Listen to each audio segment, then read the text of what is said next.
तो ये पक्का हो गया है कि 5 अगस्त को प्रधानमंत्री नरेंद्र मोदी के हाथों राम मंदिर की नींव रखी जाएगी। यह फैसला काफी सोच समझकर किया गया है। बीजेपी नेताओं के अनुसार प्रधानमंत्री बनने के बाद से मोदी एक बार भी अयोध्या नहीं गए थे। उनकी चुनावी सभाएं भी अयोध्या से कुछ दूर रखी गई थी। उनके भाषणों में भी राम मंदिर का जिक्र नहीं होता था। 2016 में जब वे दशहरे पर लखनऊ गए तब उन्होंने जय श्री राम का उद्घोष किया था। राम मंदिर का श्रेय पीएम को ही जाए, इसलिए संसद में उन्होंने ही ट्रस्ट के गठन का ऐलान किया था। राम मंदिर अगले लोकसभा चुनाव तक यानी 2024 तक तैयार हो जाएगा। बीजेपी इसे अपने बड़े चुनावी वादे के पूरा होने के तौर पर पेश करेगी।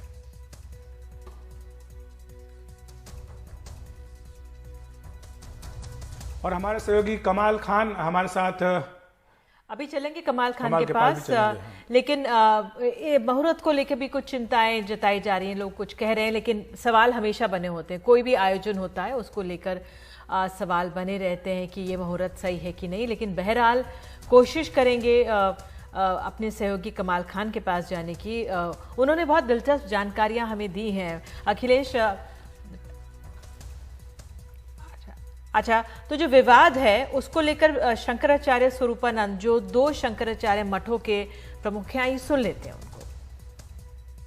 मंदिर अगर कोई भी बनाता है और सही ढंग से बनाता है तो हमें प्रसन्नता होगी, लेकिन उसके लिए उचित तिथि और उचित मुहूर्त होना चाहिए। जिस मुहूर्त में ये हो रहा है ये अशुभ घड़ी है। ये हम लोगों ने अच्छी तरह से विद्वानों से विचार कर निर्णय किया है।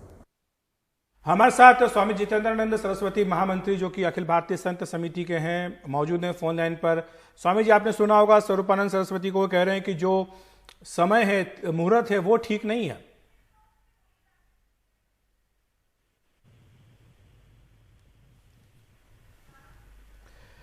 स्वामी जी, आपने सुना होगा स्वरूपानंद सरस्वती कह रहे हैं कि जो मुहूर्त रखा गया है वो ठीक नहीं है। इस पर आप क्या कहेंगे? हेलो, नमस्कार स्वामी जी, आपसे ये भूमि पूजन होने वाला है राम मंदिर रामलला का 5 अगस्त को। इसके लिए भव्य तैयारियां की जा रही हैं, लेकिन मुहूर्त को लेकर भी कहीं पे चिंताएं जताई गई हैं। मुझे लगता है मुहूर्त की बात वही लोग ज्यादा उठा रहे हैं जो 1 महीना पहले प्रेस स्टेटमेंट जारी करके, मैं नाम के साथ बता सकता हूँ, कपिल सिब्बल जी, प्रशांत भूषण, स्वामी स्वरूपानंद जी, उनके चेले और कांग्रेस के कुछ लोग ये कह रहे थे कि कोरोना के समय मंदिर बनाना जरूरी है क्या? मंदिर के का काम कोरोना में क्यों चल रहा है? क्योंकि जब से भगवान रामलला नए स्थान पर विराजे हैं तब से वहाँ कुछ न कुछ अलग से जन्मभूमि पर काम चल रहा है। वहाँ समतलीकरण का जी स्वामी जी हो गया जी। अब ऐसी परिस्थिति में मुहूर्त की बात मिला के मैं ये कह सकता हूँ कि मुहूर्त की आड़ में राम मंदिर का काम रोका जाए, कहीं ऐसी नियति तो नहीं है इनकी। और जिस तरीके की भाषा बोली जा रही है जी स्वामी जी, रोकने की बात नहीं है। शंकराचार्य स्वरूपानंद जी ने कहा है, कांग्रेस के नेताओं जो आपने जिक्र किया है सही है, वो कह सकते हैं, लेकिन ये तो हमारे शंकराचार्य स्वरूपानंद जी ने कहा है, तो उसको किस तरह से समझाएंगे आप हमें? उनको समझाने की कोई जरूरत नहीं है, क्योंकि वो शंकराचार्य से ज्यादा एक कांग्रेसाचार्य है और ये नई घटना नहीं है। श्री राम जन्मभूमि के संपूर्ण आंदोलन में पैरेलल एक धारा खड़ी करके संघ परिवार के विरुद्ध नरेंद्र मोदी के नाम पे प्रश्न पूछने पर थप्पड़ चलाने वाले को हम धर्माचार्य की श्रेणी में कैसे रखें? दूसरी बात कि अभी 1 महीना पहले का मैं प्रेस स्टेटमेंट उनका भेज देता हूँ कि कोरोना के समय में मंदिर बनाना जरूरी है क्या? ये उनका स्टेटमेंट है। तो एक धर्माचार्य को क्या ये भाषा शोभा देती है? जी, कोरोना सरकार का काम है। तो ये बताइए कि ये जो मंदिर का मुहूर्त आपने रखा है, ये क्या किस तरह से निकाला गया, जिसको लेकर के विवाद खड़ा करने की कोशिश की जा रही है कुछ लोगों के द्वारा? ये विवाद खड़ा करने, हेलो जी, विवाद खड़ा करने की कोशिश के पीछे जो मूल लक्ष्य है आप उसे समझें।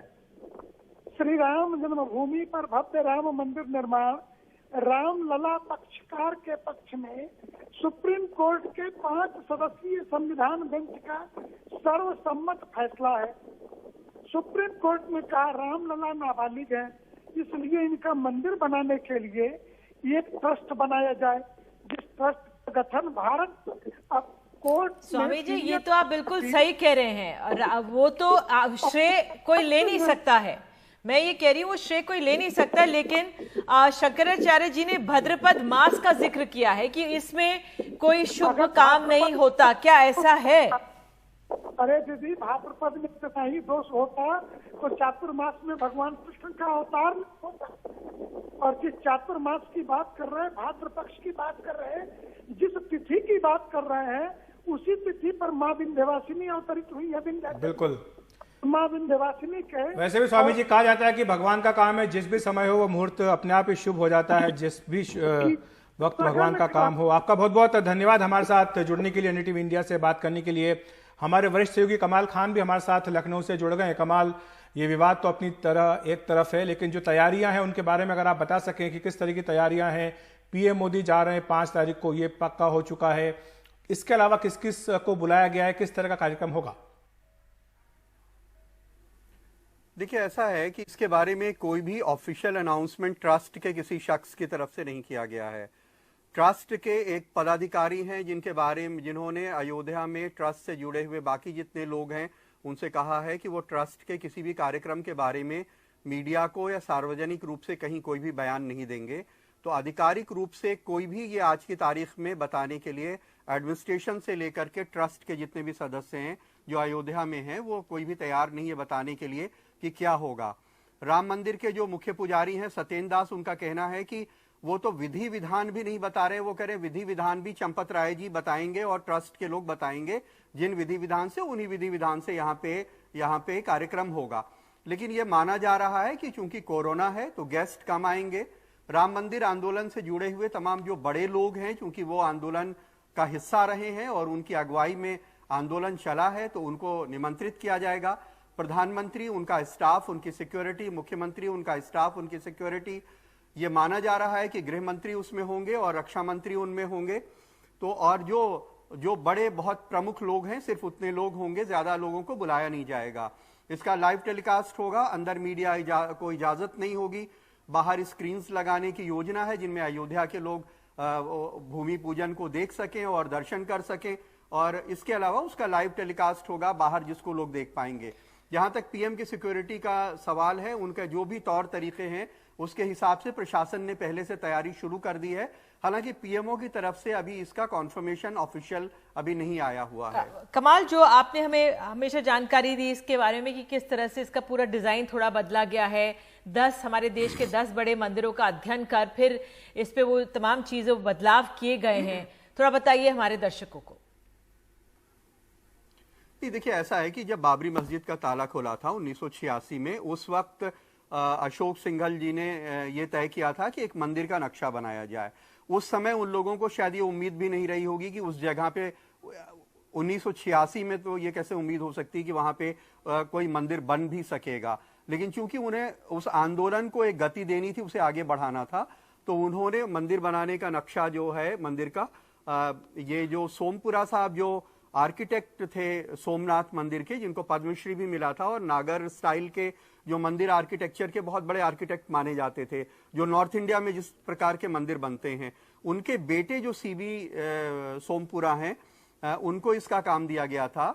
1988 में इसका नक्शा बन के तैयार हो गया था। फिर वीएचपी ने अपनी धर्म संसद से इसको मंजूरी दिलाई थी और उस नक्शे के ऊपर ही काम होना था। उसके मुताबिक 1,75,000 स्क्वायर फीट पत्थर इसमें लगना था। लेकिन जब सुप्रीम कोर्ट का फैसला आया तो यह महसूस किया गया कि आज की तारीख में शायद ये मंदिर कहीं छोटा ना पड़े भविष्य के लिए। तो देश के 10 महत्वपूर्ण मंदिरों का अध्ययन किया गया कि वहां क्या सुविधाएं हैं, आने जाने का रास्ता, बाकी क्या फैसिलिटीज हैं, श्रद्धालुओं को क्या दिक्कतें होती हैं या भविष्य में और आगे किस तरह की परेशानियां हो सकती हैं। उनका अध्ययन करने के बाद ये तय किया गया कि ये नया मंदिर बन रहा है, भगवान राम का बन रहा है। 67 एकड़ जमीन पहले से वहां पे अवेलेबल है, जो सुप्रीम कोर्ट ने दे दी है उनको, सुप्रीम कोर्ट के आदेश से मिल गई है मंदिर के ट्रस्ट को।